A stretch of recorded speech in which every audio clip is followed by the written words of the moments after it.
Hello, everybody. Welcome to the Listen Able podcast. Welcome back if you are back. Thank you for subscribing. If you haven't, please consider clicking subscribe where you're listening or watching this. It helps a lot. Plus, you'll get notified on the Mondays that we do record episodes. Dylan Alcott sitting to my right. How are you? Hey, mate. Are you okay? It's a bit Bit sad. of a rough morning.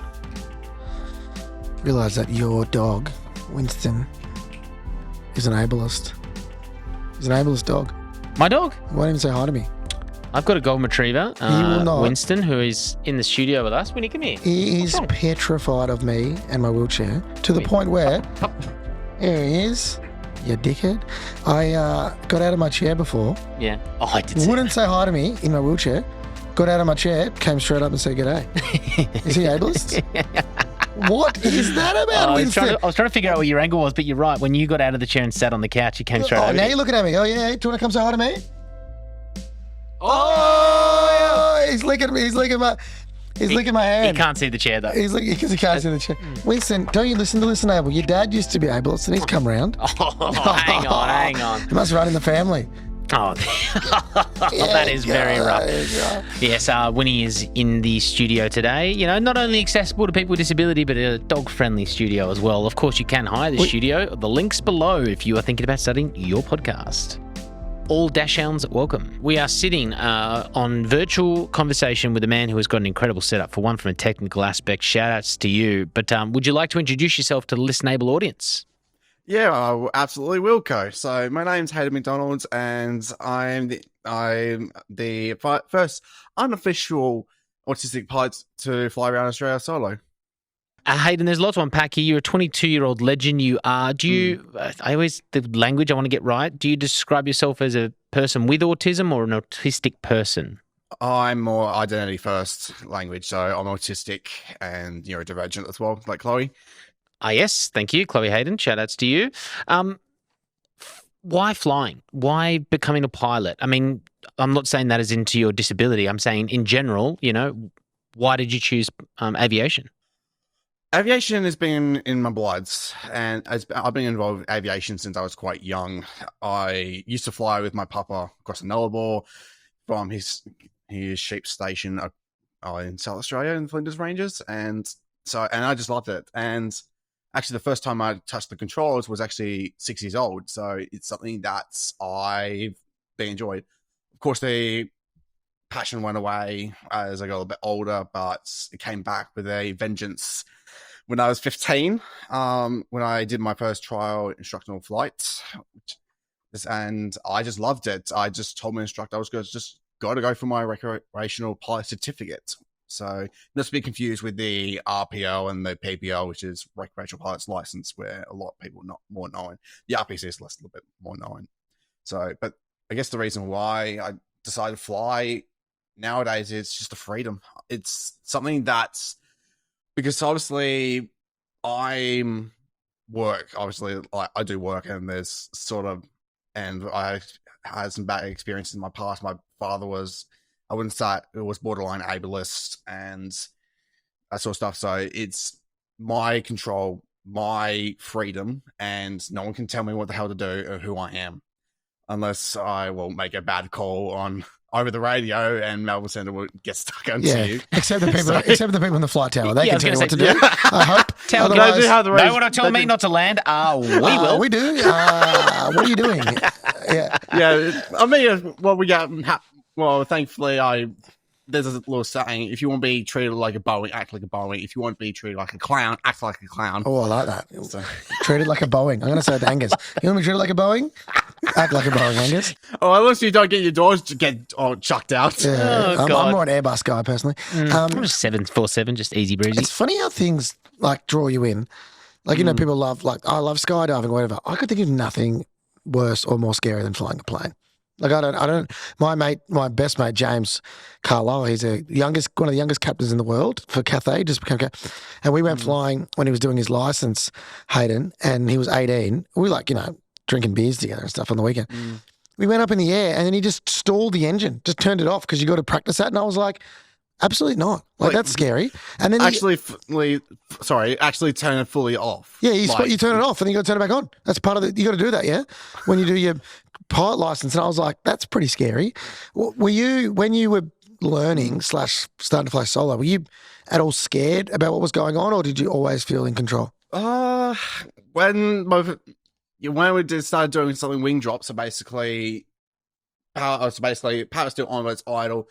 They put it to borderline stall. That's what I did. Hang on, that's what I meant to say. And then you fall backwards. It's for our non-viewers. What a stall is in aviation is basically the wings are not generating any lift. It's a certain airspeed, it sticks to the wing, but then of course it doesn't generate any more lifts.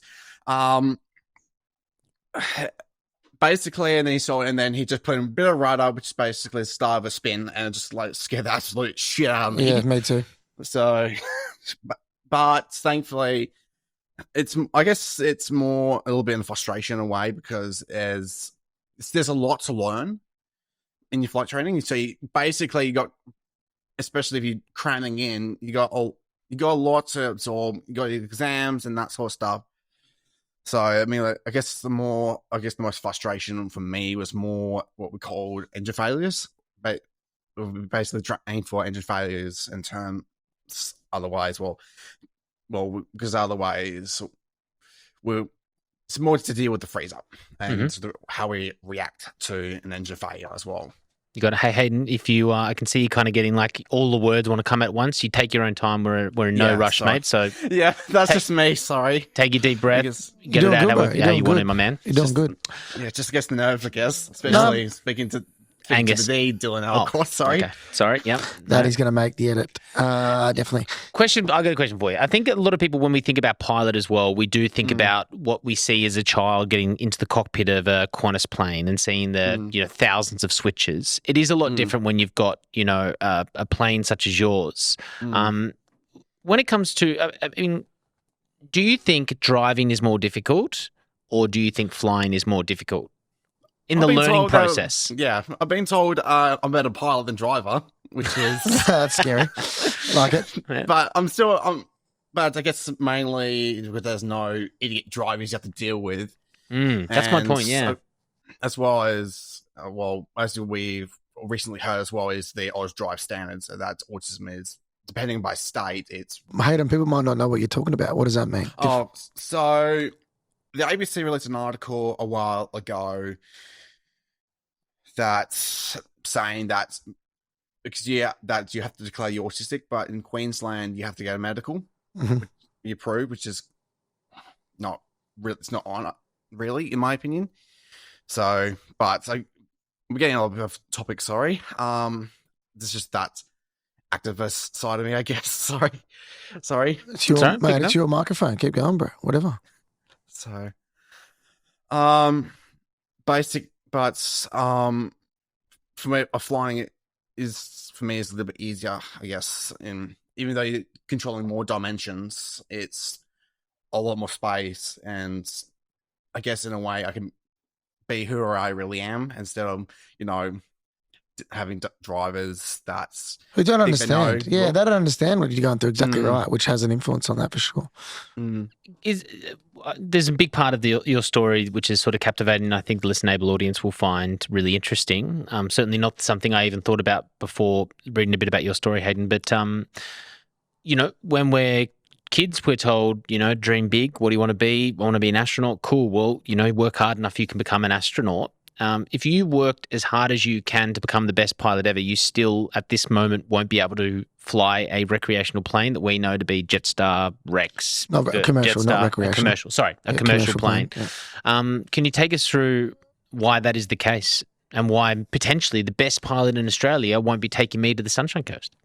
I wouldn't say I'm the best pilot in Australia. That's a bit of a bold claim. So the problem is that we have to get something called medicals. Thankfully now CASA released, or the Civil Aviation Safety Authority released a Class 5 medical, which is self-dec. So that means someone like me can easily get their medical now, so they can go up to the recreational and private pilot's license level. But I can't get to my commercial because you need something called a class 1. And to get that, you need a class 2. And the class 5 is basically the same as a class 2 in terms of standards. Not standards, privileges, just some restrictions for the class 5. And I failed because simply I was autistic. CASA doesn't want to take the risk, and in turn, because it's like autism is called a spectrum for a reason. It's so, and honestly, the point is just frustrating that CASA doesn't want to take that risk and doesn't want to be that neurodiverse friendly, because aviation's in a skill shortage, and yet they're crying out for pilots, and people are passionate in aviation and want to be commercial pilots because they actually want to fly for the Royal Flying Doctor Service. And yet they are denying someone who's actually very capable, who's all at that point is already flying under the recreational pilot certificate, which I should mention as well. The recreational pilot certificate doesn't require a medical at all. You just needs to be healthy enough to have a driver's license. I mean, if you with some modifications, someone like Dylan can actually fly. Do you know what? Do you want to know something cool? I can't fly. Do you know why? Because I'm colorblind. Oh. Yeah. We don't need a medical. But when I was born, it was a very good story. I got my eyes tested, and I've got that green-red color blindness, so I can't distinguish between colors. And they go to my mum, he's got this color blindness, bad news, probably can't become a commercial pilot. And she goes, well, he's in a wheelchair, so probably not anyway. That's not the case anymore. Really? It's actually it's been changed years ago. But I can't see the lights on the ground or whatever. Yeah, so why are we letting you drive, mate? What do you, green means go, red means stop. For you, it means up to interpretation. Even like under the recreational pilot certificate, you can still fly if you. Well, I've been living a bloody lie. Get up there, mate. Why am I an athlete? Yeah, take me up for a nice stall. I love physics. I'm going to go storm a plane up there. Great. Yeah. How does that make you feel, mate? That you can't progress to the top of your industry even though you want to? How do you feel that there's barriers there for you? Fucking frustrated. Absolutely frustrated. And I was gutted. And so when I found out, I was really upset. I was told that what to expect not to get it, but still it hurts because it's just pretty much saying, it's equivalent to saying, sorry, mate, you can't get your dream. That saying what you said earlier about if you work hard is not true. Welcome to reality. Deal with it with yourself, because the CAS doesn't really list what really help you and how, okay, you have this sort of issue. How can we actually fix it? What was their reasoning, bro? It's because your autistic spectrum disorder, and I quote from the medical reports that I was given, it's because your autistic spectrum disorder, it represents an unacceptable risk to aeronautical navigation. It's a tough one. So then how are you able to navigate across the country? That's what I'm saying. It's bullshit. And because I was already flying, it's just kind of ironic, really, if you come to think about it as well. That is weird. They'll let you go up there anyway. So it's like, why can't I do it if I've got someone who needs to get medevaced out of Uluru or whatever, you know? Yeah, that's strange. Of course, you can find out more about Wings Without Barriers. We're going to have everything in the show notes, including Hayden's vlog across the country. He's releasing episodes regularly, so make sure you give him a subscribe on YouTube while you're doing the same for us. Hayden, you were mute up until you were 5 years old. Was that a choice by you as a youngster? No. Or when did you come out of that? How did you come out of it? And can you remember what you first said? Or I don't really remember a lot. I used to do Macintosh sign language. Mum taught both my sister and I. Mm-hmm.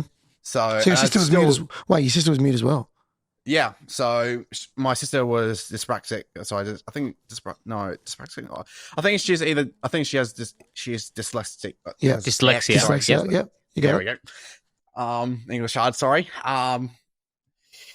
So we were at a farm by myself. And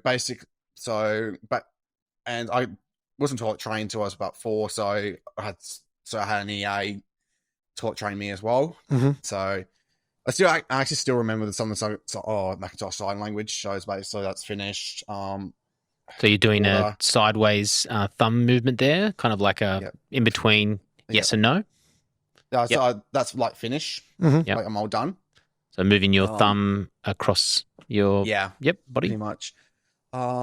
This is what sort of one I learned recently. So like I think that's like aircraft. Cool. Okay. So you crossed your arms, making a plane with your hands. Put your two pinkies together and thumbs out. So did you see like an OT or a speech therapist to learn how to talk, or did it just come naturally? Yeah. So and I still see her from time to time because it goes away because I do still have a bit of a stutter, but it does come back with a vengeance. So it's still pretty hard to get rid of. But I went through multiple speech therapists. I think I had one initially. Then when I changed school, I went to a different one. I just don't really remember the reason why.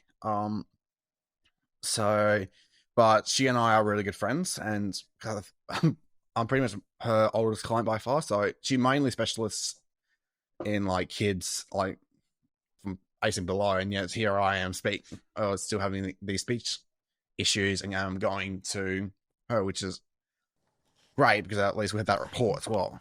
Mate, you should be proud of yourself. Your speech is good. Yeah, mate, absolutely. you're on a bloody international podcast right now, doing awesome. So, killing it. If you have any skills on how to make people mute as well, it'd be good for Angus sometimes because he talks a lot. I wish Angus would be mute just occasionally. Well, I mean, we can mute myself right now. Look, 1, 2, Ouch. 3, 4, 5. Oh, look, there's off. His mic's off. Thank God. 9, 10. No, I can still hear you. Oh, okay. Bleed through of Dylan's mic that never gets turned off. Oh, Yeah. I'm Dylan Alcott.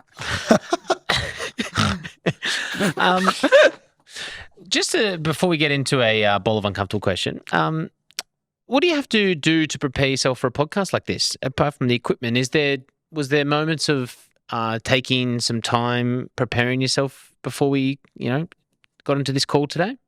Not really. I did speak in Parliament Parliament House for the ABC Trailblazers program, so that was a lot of preparation as well.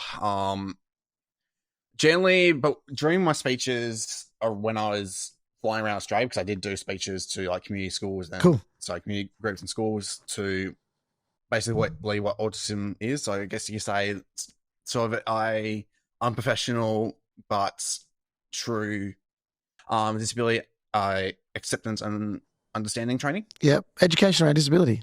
All good. Yep. So good on you, man. I guess like that.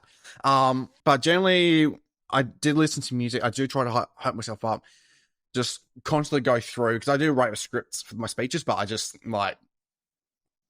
remember the key points, chuck it out over my head, and let's just go and let's go or make it or impromptu. Go rogue. I love it. What music do you listen to before you get out? What's there? the amp up? What do you listen to?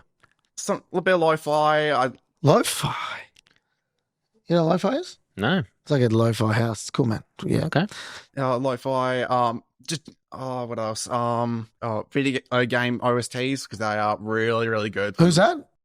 Video game original soundtracks. Oh, cool. Oh. Tony Hawk Pro Skater, one of the best original soundtracks ever.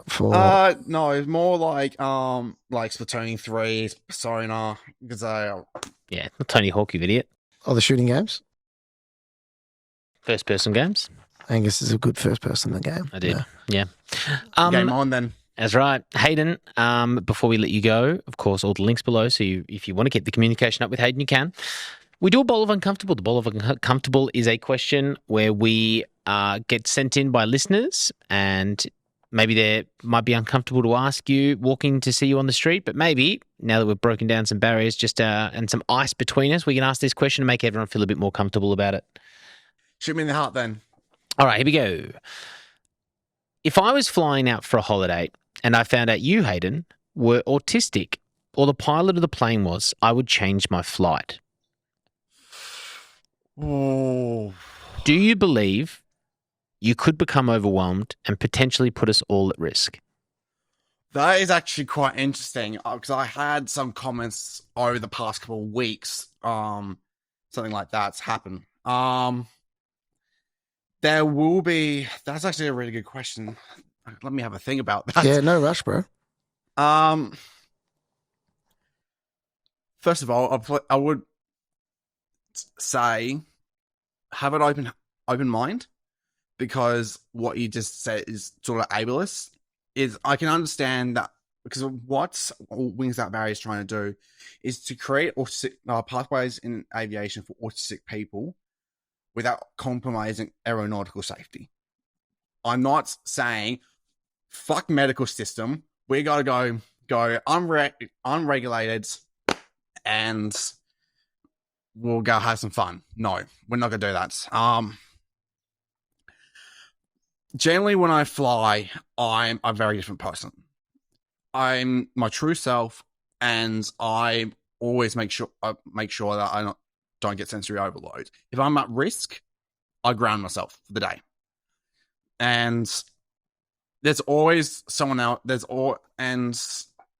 always someone with me if it's a commercial. Some aircraft, operation like commercial operations have dual pilot operations. So if I'm the one flying and if I get overwhelmed, that person will most likely I'll ask them to take over. So it's something that's of course, like, their mindset needs to change, and I think it's something that it's got to take time, and I do appreciate them asking that.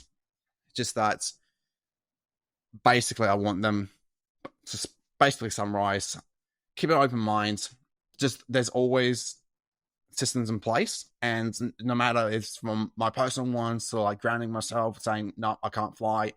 We're in 2024. Fuck those old standards. Yeah, love it. All right. Got it. Mate, Wings Without Barriers, it says here, combines my passions for aviation and promoting real inclusion for people on the spectrum.